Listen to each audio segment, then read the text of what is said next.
तुम्हाला वाटतं की काँग्रेसने डोकं ठेवून हा निर्णय घेतला? मला असं वाटतं मॅच फिक्सिंग आहे ती.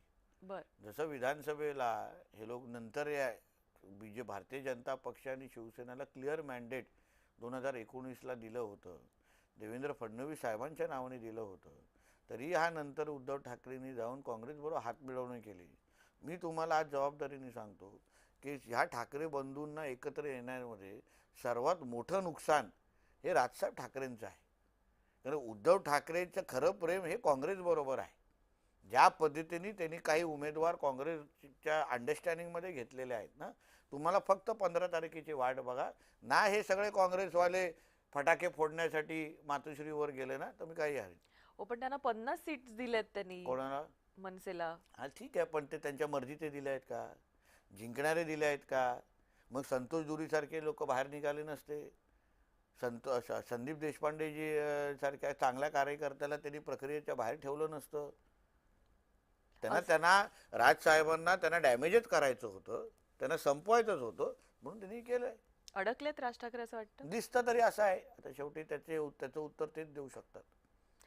पण संतोष धुरी जेव्हा बाहेर पडले तेव्हा त्यांनी असं सांगितलं की अ, वांद्र्यावरून काही आदेश आले होते की ह्या लोकांना लांब ठेवा. हो, तर बांद्र्यावरून असे आदेश नेहमीच येतात. बांद्र्यावरून असे आदेश येणं हे काय नवीन नाही, किंवा ना मातोश्रीच्या 3ऱ्या माळ्यापासून हे काय नवीन नाही. ह्यालाच उद्धव ठाकरेचं घाणेरडं राजकारण म्हणतात. त्याच्याचमुळे राणेसाहेबांसारखी लोक, एकनाथ शिंदे साहेबांसारखे लोक जे बाहेर निघाले हे त्यालाच म्हणा. राजसाहेबांना पण चांगलं माहिती आहे. मग त्याच्यामध्ये नवीन काय? संतोष धुरी, संदीप देशपांडे यांच्यासारखे असंख्य चांगले कार्यकर्ते जे पडत्या काळात जेव्हा कोणच नव्हतं तेव्हा ह्या कार्यकर्त्यांनी केसेस घेतल्या.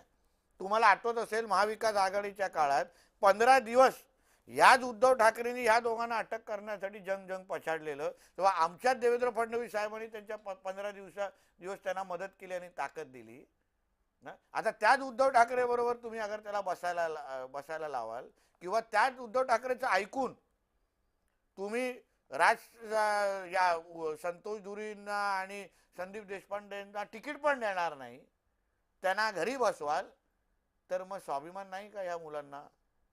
तर त्यानुसार ती भूमिका घेत आहेत. खरं म्हणजे मनसेच्याही वाईट काळामध्ये हे निष्ठावान लोक ही कायम त्यांच्या सोबत होती. कुठेतरी राज ठाकरे ही दुखावले गेले असेल असं वाटतं. नक्की. कारण ते प्रचारात दिसत नाहीयेत विशेष. काय आहे